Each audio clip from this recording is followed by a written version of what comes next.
La région du Sahel s'étend à travers l'Afrique, en bordure du désert du Sahara.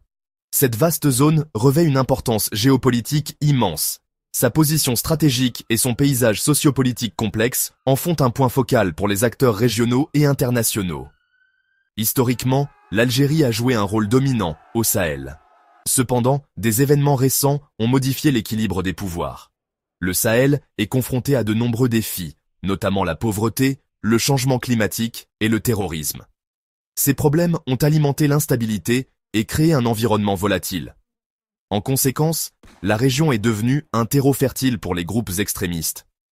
Cela a encore compliqué le paysage géopolitique et attiré des acteurs extérieurs cherchant à protéger leurs intérêts. Les vastes ressources naturelles du Sahel, notamment l'or et l'uranium, contribuent également à son importance stratégique. Le contrôle de ces ressources est devenu un point de discorde, alimentant la concurrence et les conflits. La combinaison de ces facteurs fait du Sahel une région d'importance critique, où les actions d'un pays peuvent avoir des répercussions importantes sur ses voisins et au-delà. L'influence de l'Algérie au Sahel a diminué ces dernières années. Ce déclin est étroitement lié à l'émergence de juntes militaires dans plusieurs pays du Sahel.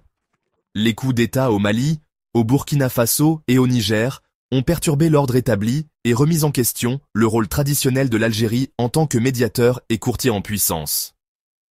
Le coup d'État militaire au Mali, dirigé par Assimi Goïta, a été particulièrement significatif à cet égard.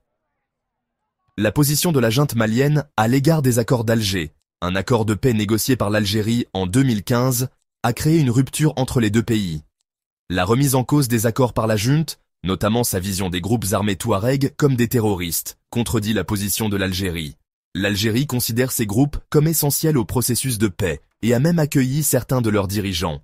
Cette divergence de perspective a conduit à des tensions diplomatiques, aboutissant au rappel par le Mali de son ambassadeur en Algérie en décembre 2023. Le Mali a accusé l'Algérie d'ingérence en s'engageant avec des chefs rebelles. De plus, le silence de l'Algérie sur la reprise de Kidal, une ville stratégique proche de la frontière algérienne, par l'armée malienne, souligne son influence déclinante et son incapacité à affirmer efficacement ses intérêts. Contrairement à l'influence déclinante de l'Algérie, le Maroc s'est stratégiquement positionné comme un acteur clé au Sahel. Le royaume a adopté une approche pragmatique, capitalisant sur l'évolution du paysage politique et comblant le vide laissé par l'Algérie.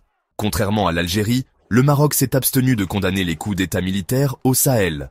Au lieu de cela, il a montré une volonté de dialoguer avec les nouveaux régimes militaires, reconnaissant leur souveraineté. Cette approche pragmatique s'inscrit dans la politique du roi Mohamed VI, le Maroc d'abord, qui privilégie les intérêts nationaux et une diplomatie pragmatique. Le Maroc a tiré parti de ses liens économiques existants avec plusieurs pays du Sahel, en particulier ceux de l'Alliance Sahel. Cela a permis au Maroc de renforcer son empreinte économique et diplomatique dans la région.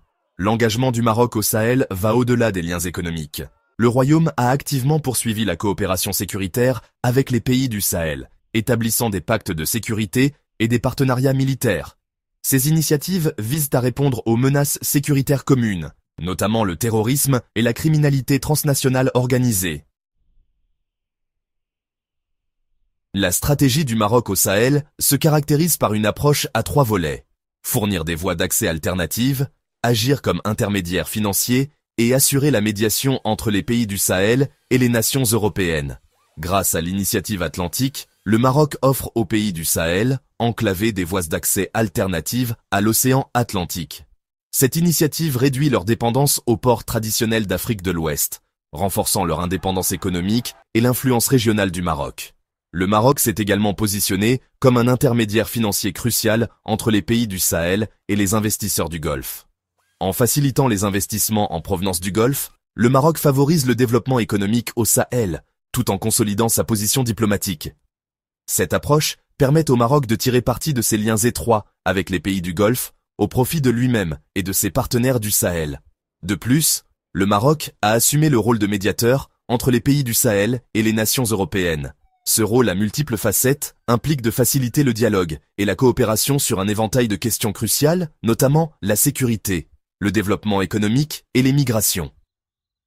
En agissant comme un pont entre le Sahel et l'Europe, Le Maroc vise à promouvoir la stabilité et des partenariats mutuellement bénéfiques. Cette approche renforce encore l'image du Maroc en tant qu'acteur fiable et influent dans la région.